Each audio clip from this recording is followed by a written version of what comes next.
season is headed high gear. Off we go in Week 11. 28 Sports. Let's go, guys. On his end zone, here's Rashid Shaheed. He's up past the 20 to the 22-yard line.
Good starting field position for them as they come up 1st and 10, right at the 50-yard line. Play action, now it's Joe.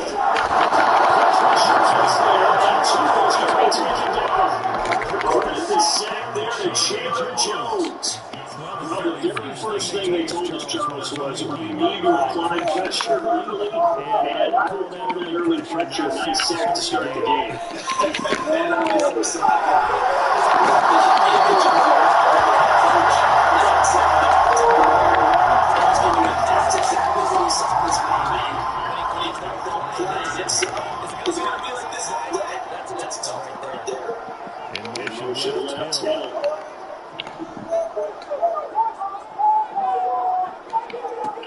throwing his chugging right along, third down here.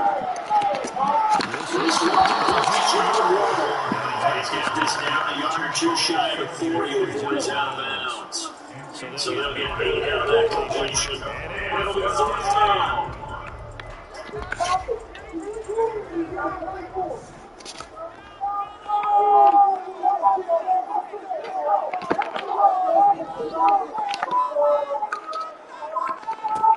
They're going for it. Here's Squirrel. He's going for Joseph. As they can work him forward. So from the 39 now, they'll come up on 1st and 10. Tua setting up shot to throw again.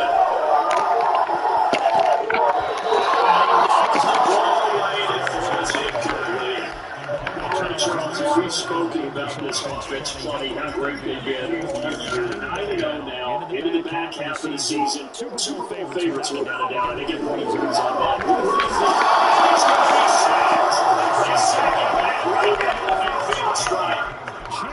Terry running in there and sitting him down. So now after the sack, Tua and the Dolphins staring at a 3rd and long. From midfield, here's Tua.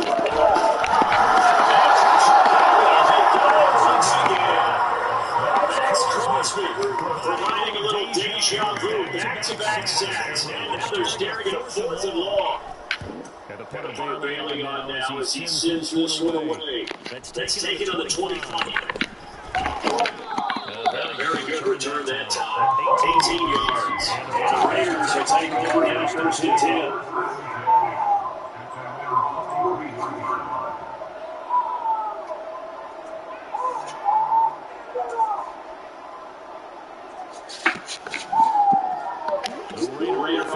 set to get this drive started. And the first drive, 3 and out. Second possession, see if they can get a little momentum. And oftentimes that first drive is just you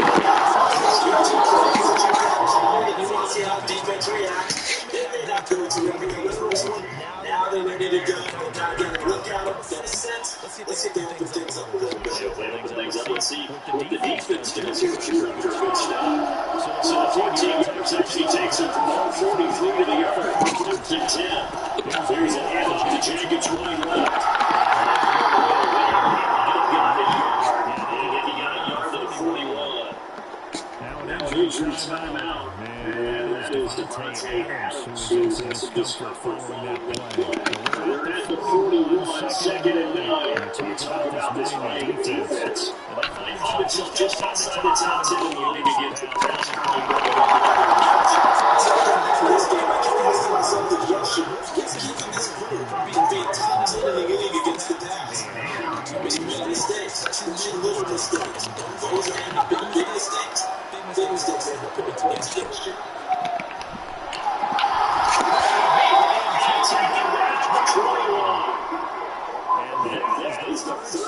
This offensive line was not this first quarter. That's about pace. Let me do the river math here. To be sacked 12 times in a game.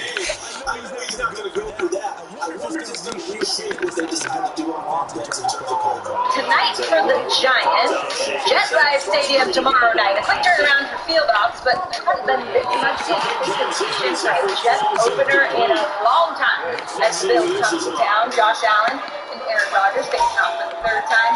You know, Rodgers has been getting the full New York City experience over the past few months. In April, he took the Rangers playoff game with his teammates. Then in May, he was back in the Garden for a Knicks playoff game. And most recently at the U.S. Open. In the spirit of his love for New York, tennis, and thinking it's time. That's down to Sean McEnroe. This will be a short game of 3 before he's brought down to the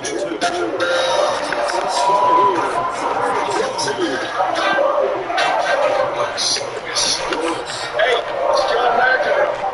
I'm here to interview Aaron Rodgers. Yeah, I got this Aaron Rodgers interview. Thank you. I think they know I was a long-suffering Jets fan. I am a Jets fan. Long-suffering. It's a pleasure. Yeah, absolutely. I cannot believe that I'm sitting here and interviewing your Jet. This is what you want, right? I mean, I'm like, really? This is what I want. You agree? Thank you. I appreciate that. I'm supposed to sit here and tell you this is how you handle New York. It seems like you could handle things pretty well. You're doing it perfectly so far, but I mean, now's the tough part, right? Yeah, I'm trying to, embrace everything with the city and get out and see as much as I could. Now I'll curtail that a little bit. Now it's about doing a football game. You realize what you walked into, right? I think you're a little aware of the Jets' history. I'm a football fan. You know what I said? You did. When I read the stories that you it looked like you went into the dark or something, you came out, you're like, I still want to play. Did you still want to play at that point for Green Bay, or is it the time was up there? Yeah, I was in the hole of the ground. I had a little hot ass for a few days, and I came out and felt better about the opportunity to kind of open myself up in the league. Because at the end of it, I feel like it was time for both sides. They need to move on with Jordan, and I wish them well. And I think the Jets is what I want. The team, Why the Jets? why not? It's got everything I want. It's got, my favorite coach. My head coach is respected a lot. The team is incredibly well. Young talent, offensive and defensive rookie of the year from last year. It's an exciting team, and the team is ready. I feel like we just needed just something to galvanize. I'm not saying I'm it. I'm just saying there's an energy that's kind of surrounded me, and the team has picked up on it, and it's a good feeling. The man said, why not the Jets? I like it. Catch more of that conversation tomorrow night on Monday Night Countdown starting at 6 p.m. Well, Rex, you finally got what you wanted. You got a great Jets quarterback, okay? But there is so much hype around the team. They seem to be embracing it. But do you think they're for real? I absolutely do. Look, this is my Super Bowl winner. You'll find out later in the show. You're supposed to, like, tease, not tell them. Right here. Everybody knows going to take the Jets. Of course I am. This is the most talented roster the Jets have ever had. Ever had. And I don't care, way more talent on defense than I had. Yeah, we led the league, I get it. But they still have more talented than that. Of course we did. But I'm saying this, man. Aaron Rodgers, right here, the thing I love about Aaron Rodgers, we're getting, like, a crazy Aaron Rodgers. Like, oh yeah, I'm going to show you how great I am. I remember when Muhammad Ali said that. I'm seeing the same thing out of Aaron Rodgers. And look, he played in the preseason game. Why? Because he was terrible the last two openers. He ain't going to be terrible this game. And I'm telling you this, I believe the hype is real, and we're going to all see it on our network, Monday Night Football, man. We are going to see it against the Buffalo Bills. Oh, by the way, I mean, an amazing football team. So, you know what? And I always love it. You guys talk about, man, their first 6 games are brutal. Yeah. And as a coach, you're sitting back saying, put them up there. Let's go win every darn one of them. That's the mentality that this football team takes. You're talking about a rejuvenated Aaron Rodgers, being able to get another start. I don't really want to call it a fresh start, just another start somewhere. And I remember going to New England, man, and just being able to come into a locker room full of veterans and being embraced by you guys, Junior Seau, Rodney Harrison. But this is a little bit different. This is a young team, a locker room that Aaron Rodgers is coming into.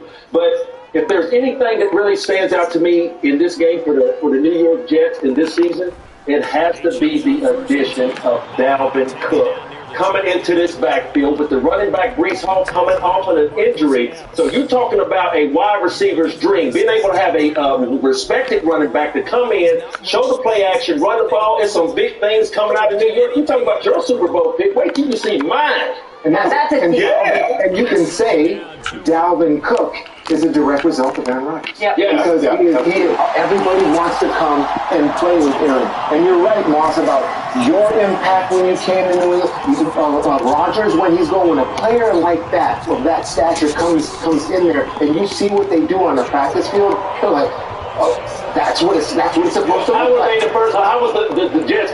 They see Aaron make throws. I mean, I've been a huge fan of Hard Knocks, been fascinated by Aaron at this team because, I mean, they can't believe what they have now. It just brings everybody up. Because let me tell you, that's a different Aaron Rodgers right there. He's doing everything right. No. I want to be interviewed by McEnroe because I want to be more associated with the city, with New York, with the greats. I'm going to go to the theater. I'm going to go to the games. He knows what to do. He's bringing in players. I mean, when you're in one place for so long and you've had so much success, especially these quarterbacks, I mean, you get a little bitter, right? You get a little bitter, like, you have a Rolodex of defenses, but you also have a Rolodex of players that come through that door like, man, this guy will never be Jordy. I mean, this guy will never be Devontae. So you know right off the bat, so you feel like you got all the answers. So with that, you get bitter, and all of a sudden, he's refreshed now in New York.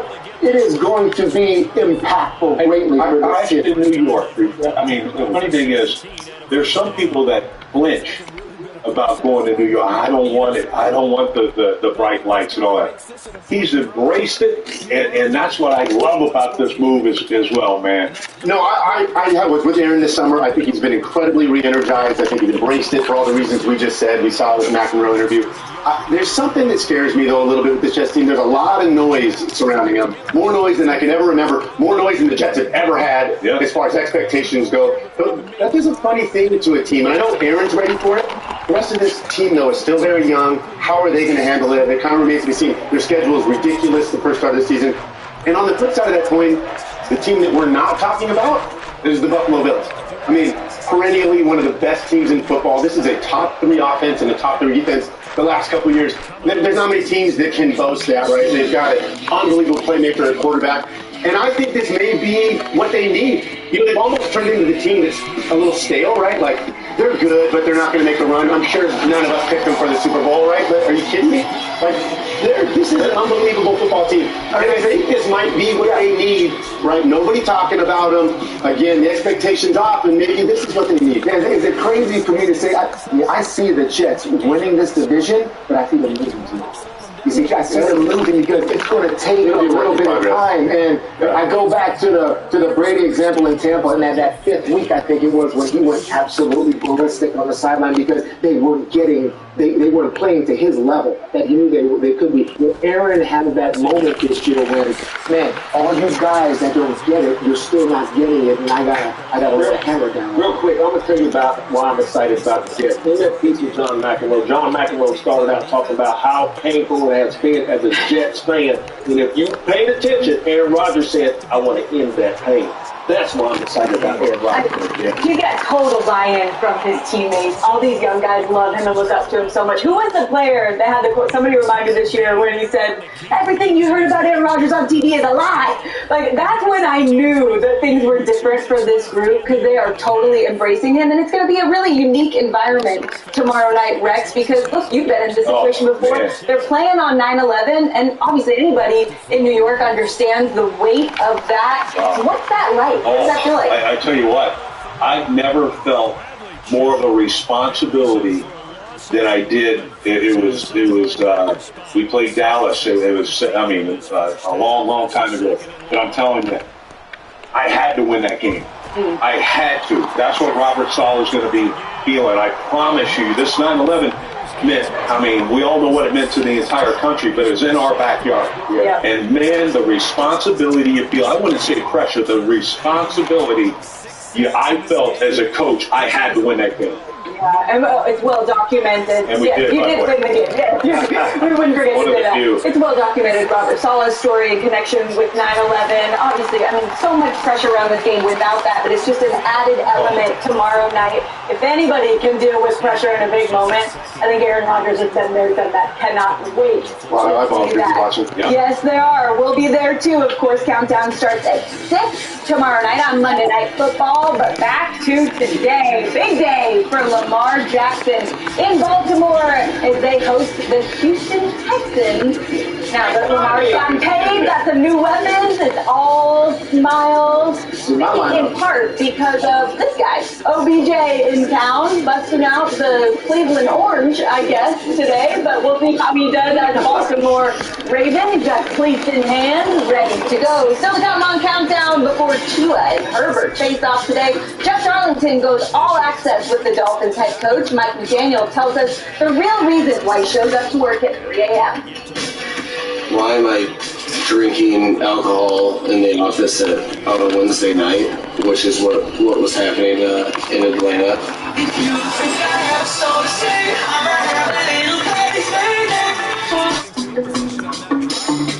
My name is my brand. My store, my design business, works loaded. In a good way. But my old internet is not letting me run the show. It needed a total redo. So we switched to Verizon Business Internet. Easy. They have business-grade internet nationwide. Fast, reliable, and easy to set up. Boom. Instant makeover. Now this room, it's really working. Make the switch. It's your business. It's your Verizon. Whee! Where'd all these buffalo boneless wings go? Whee! Hot honey barbecue too. Whee! Oh, there they are with fries for $5. Arby's, we have the meat. Simply Spiked Lemonade, made with real fruit that fell from its tree and rolled right into the party. Simply Spiked, tastes like your favorite juice, now spiked. Now introducing Simply Spiked Peach. It's getting juicy. Geico makes car insurance easy. Enjoy your flight. You too. As easy as saying the wrong thing. Me too. Really? What? Dad, why would you say that? Why would you say that? Do I look like I'm going on vacation, sir? That's not how airports work, man. You could? Dad! Are we leaving or? I don't even want to go on vacation anymore. I thought I knew you. She has hairspray that is over the limit. With an app that puts your policy in your pocket, it's easy to Geico. And you're not wearing socks. Get a grip, man. America needs a 180-degree change from the direction where Joe Biden is taking us right now. Conservative governor and business leader Doug Burgum. Joe Biden's wrong on the economy, he's wrong on energy, and he's wrong on national security. As North Dakota governor, Burgum supercharged the economy by passing the largest tax cut in state history, cutting spending by billions, balancing the budget, and eliminating red tape. Conservative Doug Burgum, a new leader for a changing economy. Best of America Buck is responsible for the content of this advertising. Do it big. With the Pizza Hut Big Dinner Box, however you want to dinner, we got you covered. Big time. I do it big. The Big Dinner Box. 2 pizzas, breadsticks, and wings or pasta. Oh, hello.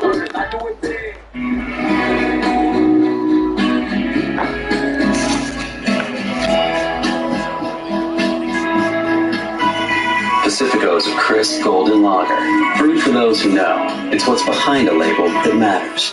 All right, everyone. Welcome to the table read for the 104th season of the NFL. Let's get to work. Yes, Jalen. I thought this was a dress rehearsal. Oh, sorry. Week 1, 4th quarter, 3:02 left. Jamar leaps up and makes a no-handed catch. No hands. How? I don't need hands. I just catch you on abs. What if we wrote the Mahomes character on? Yeah, Who said that? She didn't. Boring. Would it be possible for us to get to page 2? SoFi is helping me get my money right to achieve my ambitions. Want to see? Like saving for the ultimate tailgate setup. Like perfect edges. SoFi can help you fund all your ambitions, no matter how big or small. Like investing in the athletes of tomorrow.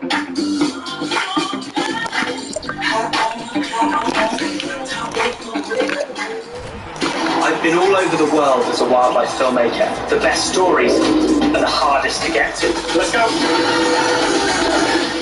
It's coming already, guys.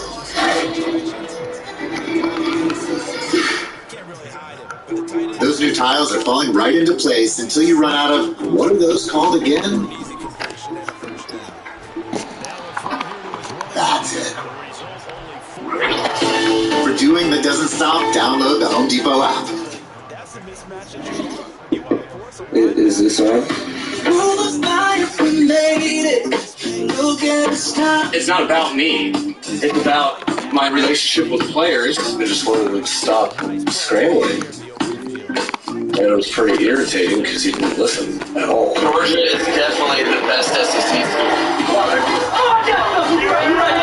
I would love to know it, but I have to wait for all the information before I can think.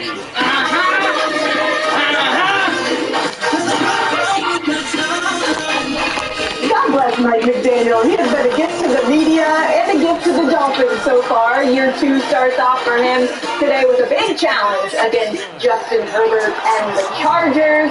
That one in SoFi. Now, our Jeff Darlington is in Pittsburgh, but Jeff, I know you spent some time with Coach McDaniel recently. I think he's one of the most mysterious men in football. What did you find out?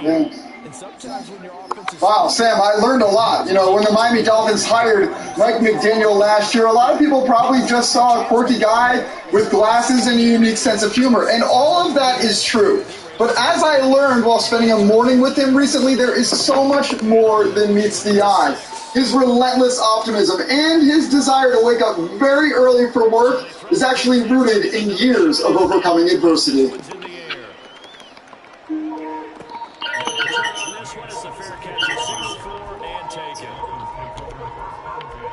You tired?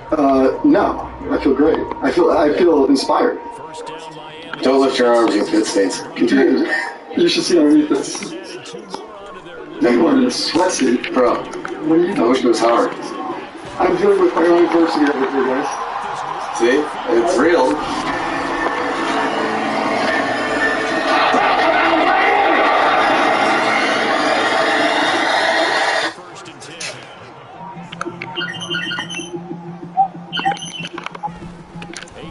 Dolphins head coach Mike McDaniel didn't start waking up this early to beat the Heat.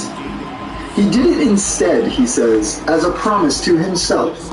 that he'd never again jeopardize his career like he once did as a 25-year-old Houston Texans assistant under then-head coach Gary Kubiak in 2008. When was the last time you were late for work?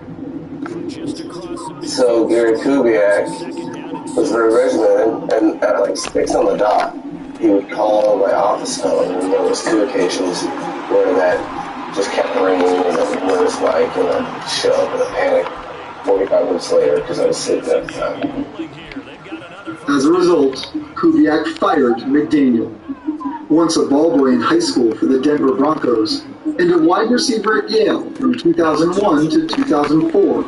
McDaniel long aspired to be an NFL head coach someday, and now his dreams were at risk. But in his words, he thought that I had to learn a life lesson. Your priorities are a little mixed up and you're going out too much, and I think you need to get that figured out. The party stuff had to do with alcohol. I wasn't at the stage of my life to kind of like admit to that. I was embarrassed. Do you associate that time with why you wake up so early now? Well, that's how it started, for sure. Then it became, you're chasing the best version of yourself. This part of the day is so unique because everything is in front of you. After his firing in Houston, McDaniel says he was out of the NFL for 865 days, nearly 2.5 years relegated to the now-defunct United Football League. When he would return to the NFL, helping Kyle Shanahan in Washington, Cleveland, then Atlanta, McDaniel vowed to arrive to work before the sun. But a battle with alcohol abuse continued. I was drinking, every night. I just thought it was just to have fun. And then you start questioning, okay, well, why is this coming up again? Why am I drinking alcohol in the office on a Wednesday night, which is what was happening in Atlanta in 2015? It made me look in the mirror. I was this close to losing a job that I had changed my life format for. But this time, unlike in Houston, this time that I was risking my career, I had to tell my now wife, you moved across the country and our livelihoods in balance. Your office, you have an index card. Yeah. The number 865 on it? Yes. It's an important number. I get fired in Houston. I'm out of the NFL. So I can either sit there and hate myself for it, or it could be my competitive advantage. And so in 2016, McDaniel, at 32 years old, checked into a rehabilitation center for 3 weeks, where he'd not only commit to stop drinking, but where he'd also begin to understand why he abused alcohol in the first place. It was a whole deep dive into myself, and you realize that I was using alcohol to just check out, so I didn't have to deal with the problems.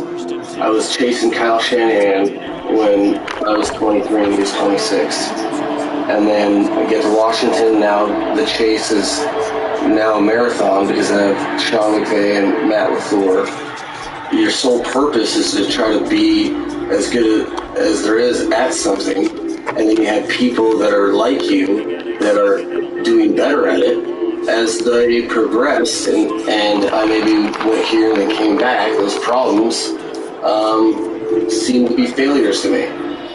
I was worried about the wrong stuff and trying to chase things that didn't matter.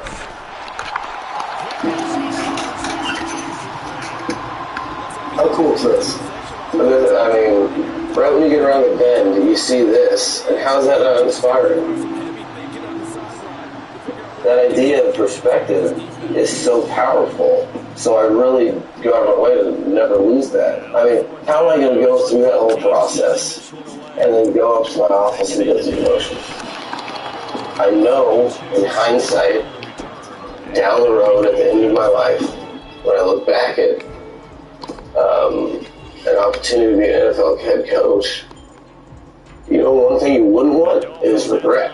for their next drive. A long drive last time out for this offense, Charles. If you remember, they started basically in the shadows of their own end zone, marched it down the field. You come in, put the film on right away? Yeah. So it just depends if I'm in team meeting mode. My assistant has a ton of notes. I've seen this. There's a number there, 865, that we talked about. Yeah. 865 being... It represents the amount of time that I was out of the NFL from the end of Houston to Washington.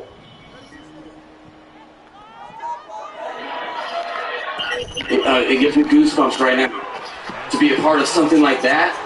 An organization, this is my 7th. When you're hired and fired that many times and bouncing around the NFL, you get a glimpse at a lot of things, and you know when something has the ability to be great. My objective and my obligation as a head coach is to bring the best out of someone.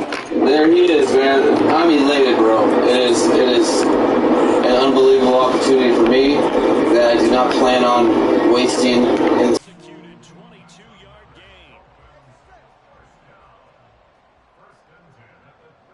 Not be elite, but I'm definitely going to do everything in my power to be elite, and where the chips fall, the chips fall. Mike McDaniel's last drink of alcohol was on January 4th, 2016, more than 7 years ago, and he says he has zero desire to ever drink again. So happy for Mike, and really grateful that he was willing to share that story with Jeff, take some vulnerability, and really impressive. He just became a lot more relatable to a lot of players in that locker room because we've all got demons in that locker room. We've all got problems, substance abuse, gambling, all of that goes in the locker room. I remember admitting to Jackie McMullen back when I played about my problems with alcohol also, and to have a coach like that say that all the players in that locker room can know it's not just you, man. He's also somebody that's gotten through it like that. And so, I know I can go to him now. I know that he's also almost, well, you're not the same, okay? There's difference between coaches and players, but knowing that your coach had to go through a hard time like that, dude, you want to play for him a little bit. And everybody faces it. There's so many, everybody has different challenges. And that was a great piece. You can just tell how grateful he is to be in the position he is. It makes him really easy to root for. And not only makes him relatable to players, to everybody watching at home. We all got our stuff. But let's be honest, his stuff today is dealing with the Los Angeles Chargers and Justin Herbert. And that is a difficult task. These two quarterbacks in this game will always be linked since they were drafted with back-to-back picks in 2020. Tua and Justin Herbert had the same number of touchdown passes last season, but Tua had the higher QBR, finishing 3rd in the NFL behind Patrick Mahomes and Josh Allen. This Chargers team's a little tricky to me, Teddy, because every year I'm like, man, they got so much talent, and they have Justin Herbert. They paid the guy this year, but it feels like you kind of always hedge your bets with the Chargers because it seems like they've got the makeup. They just don't finish quite well. Do you feel like there's pressure on them, though, this year? Every year, I think if I'm a Charger fan, I can look at my team and look at the players and I'd say, we're going all the way because we got it, because they're that type of prototypical players. But the T word that you use, that talent word, is almost like an insult when I use it because this is one of the most talented teams in the National Football League. That just means to me, they can't put it together when it matters. All right, and that playoff loss is about what it is to me with this Charger team. Get up 20-plus points, that they can do that to any team in the league, and then they fall apart. And they fall apart, and it was typified by Joey Bosa, and how he couldn't stand that there wasn't a false start called. He slammed his helmet on the ground. There's a penalty, and then there's Trevor Lawrence just reaching the ball over the end zone for a 2-point conversion. So your leaders have to be your highest paid players, right? Because everyone looks to Joey Bosa. What are you going to do, man? Are you still going to battle? The game is still here. Let's win it. No, the head coach gives you your helmet. You slam it down again.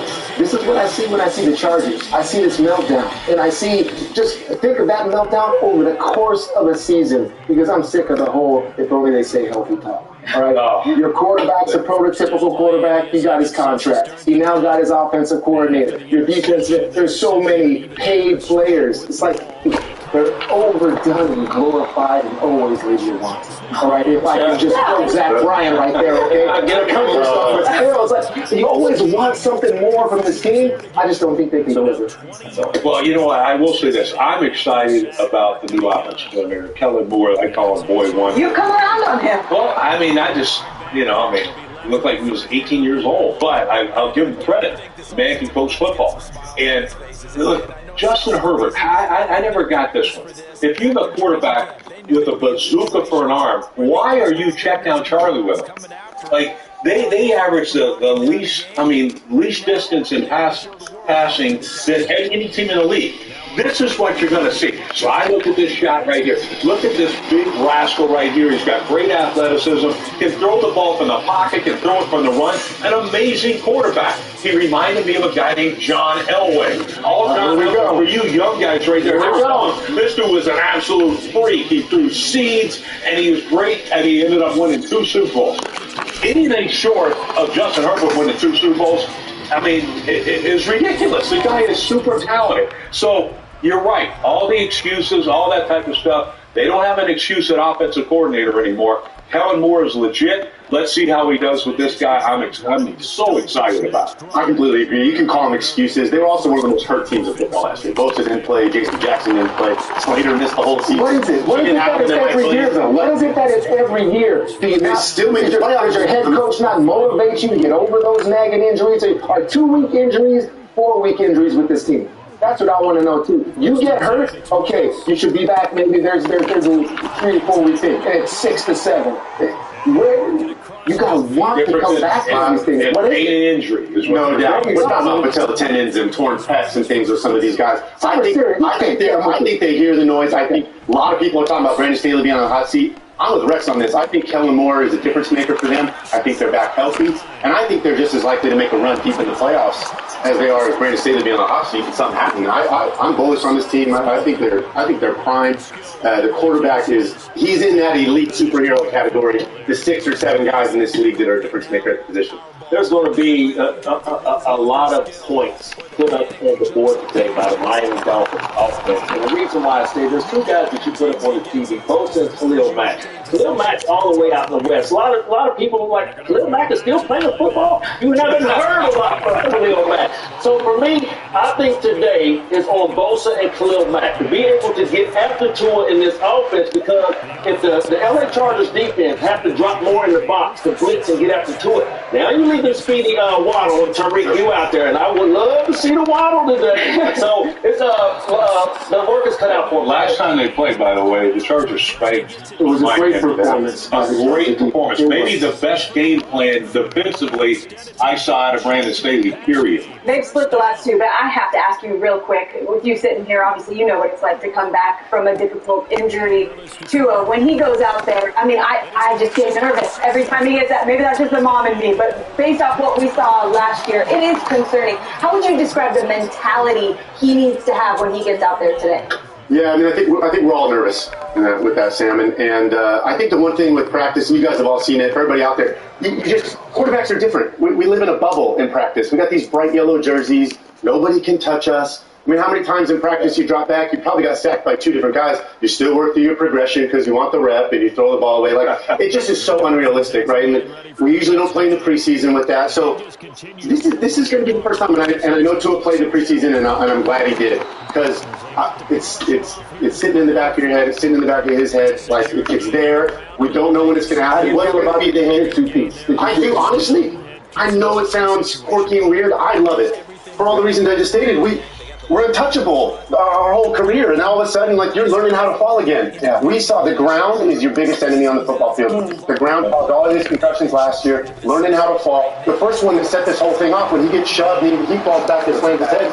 Yeah. We saw it here in the preseason, right? That's very, very similar play. He gets shoved. He looked like a 5-year-old. He rolled over, he tucked his chin, rolled over on his shoulder. Is it working? Bounced back up. Honestly, is it working? I'm upset I didn't do it. I'm about to say, take that shit. Just take that, please. Alright, man, I'm not looking around. The nigga said he gonna give us a discount to do a maintenance, so probably might be $150. So, Well, probably even less, because that nigga told me 170. I saw how the fees and everything. So he said it's going to be like a $27 discount, so that's what, 120? I mean, there's still a pool, right? I mean, yeah, that's cool. It's just I mean, it don't matter to me. I don't mind. Just pick up from that shit. Yeah. We spend that less than what we would have spent at Airbnb. And then in that case, we could probably get a better rental. In that case, we could probably get a better rental. Yeah, if Jonah wants. If Jonah wants. But yeah, spend that much money on the shit, so yeah, that much to elsewhere. Third and 7 following the incompletion on second down. I'm gonna try to start Jonah again today. I'm gonna get this shit funky. Alright. 2 niggas on the twin bed, 1 nigga on the silver bed, 1 nigga on the silver bed. That's it. Alright. For the 4th time today. Alright. It's a wobbler here. This will be fielded at the 17. Nice job bringing that one back. 14 on the return. And is ready to throw the football if teams force him to. Field saying whatever a defense presents, whatever is going to allow us to beat them, that is what we're going to do. The Bears are eager to take advantage of a fresh start in this rivalry. Tight end Cole Kmet telling me, when a Hall of Fame quarterback leaves a division, there's an opening. We have to take a hold of it. Sam? They're feeling hopeful at Soldier Field today. Time to make a game pick. Let's do that game. Packers at Bears. Who are you taking, Bryce? Well, first off, I think we need to recognize who the defending champion is, and that's why I'm picking first. So I am going to take right here the Green Bay Packers. Why they can actually play defense. I know. I don't care. Jordan Love, whatever. They can play defense. The Bears, that looks like the bad news Bears, not the 85 Bears. But I think that Jordan Love has something to prove today. In the shadows of Aaron Rodgers is now gone. Yes, the wide receiver's a little hobble, but I think in the fourth quarter, Jordan Love, with all the hype, will be able to make a play. With all that said, me and Rich Ryan will take Jordan Love. Yes, we will. We love Jordan Love. I completely disagree. I am buying the Justin Fields stock. Year 2, the Luke Getsy system, they bring in DJ Moore. I mean, I think he's the best receiver that America doesn't really know about. I think they're going to find out about him. He's a difference maker. I think they turn the tide in this rivalry. Okay, first thing with the Green Bay Packers, let's fix something. Jordan Love, your starter, can you get his parents better seats? Yeah, that was bad. Because the last time Jordan Love was starting, we had Mama Love and Family Love all in the nosebleed. So first of all, Green Bay, let's fix this and get Jordan Love's family. Get Mama Love in the box for crying out loud. Okay, and having said that, I'm going with the Bears. Eberflus wants to take the ball away. The 2 backers they got, Edmonds and Edwards. I think they have a big game. I'm going with the Bears. I'm actually really curious now where Jordan Love's mom is sitting for this game. You know she's going to be there. Look, I'm also on the Bears. I think Jordan Love is going to be all right, but 2 receivers banged up today. That's trouble. I'm taking Chicago. It's now or never for these guys. They've been owned for so long. All right, it's time to get to our Dog of the Week.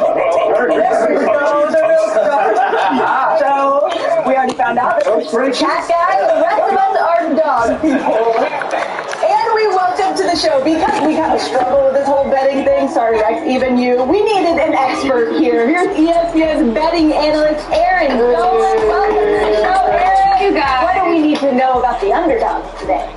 Well, let's take a look at some of the dogs to start off. The biggest dog of the week is going to be the Houston Texans. They're getting 9.5 points against the Baltimore Ravens. Then we also have the Cardinals. They're catching 7 points against the Commanders. And the Cardinals, for what it's worth, they have the lowest win total at 4.5 this season. Odds makers don't expect much from this team. And then take a look at this Buccaneers line. They opened plus 6.5 all the way down to plus 4. And then lastly, divisional matchup, we got the Rams plus 5 against the Seahawks. And Sam, the Rams are actually going to be my dog of the week. Sean McVay against Pete Carroll, 9-4 against the spread. Not to mention the Rams 8-1 against the spread versus this team in the last 9 meetings. And look, last season, the Rams, they had a Super Bowl hangover, okay? They had 5 wins. But at the same time, they kept the 2 divisional games close against the Seattle Seahawks. They covered both of those meetings. They lost by an average of 3.5 points. You know who that was with?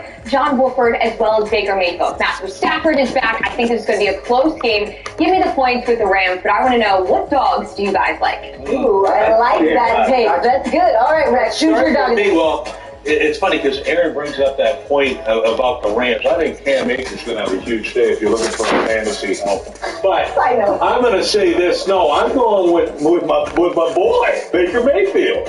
And you know why? Because the receivers are healthy right there with Tampa right now. We know how it is. The older guys get beat up as the season goes, but they're healthy. I like the 4 points I'm getting. Also, give me the Bucs. We talked a few minutes ago about a rookie head coach with a rookie quarterback. The Houston Texans 9.5. That Baltimore defense is not the Baltimore Bulls, so I think they'll really take 9.5. I don't know. I'm with Rex on this. I'm buying the Bucs as an underdog. I think they're disappointed off last year. They are a veteran team, a really good defense. Baker's hungry. And on the flip side, Minnesota Vikings, I know they went to the playoffs, where they go 11-0 in one-score games. I think they come back down to earth. Yeah, week one, I see also a couple of teams on that list are hoping for that #1 draft pick next year, too, okay? Because I don't know what's going on with a couple of teams. I feel what Aaron's saying about the Rams, but I'm going to tell this to all you people, keep your money in your pocket. None of those dogs are going to cover right there. Oh. I'm going 0. None of you. 0 dogs. I didn't know that was an option. I know, nobody told me that You've either. been here as long as me. And this is the mayor right here. I'd like to introduce you. Knows everything that's going on here. Look, this is a total homer pick. I'm just going to be honest. I'm taking the Cardinals. I don't feel good about anything with the Cardinals this year, but the expectations are so low. I don't even know if they want to win, Sam. We'll talk about that later. Let's get to our actives and inactives, and for that, we get back to Sheffy. Actives and actives of the season, and there is a lot of tight end news, and we'll start in Baltimore. Mark Andrews officially inactive for the Baltimore Ravens. Big news for the Ravens. I think they were planning not to have him. That means that Isaiah Likely will step up.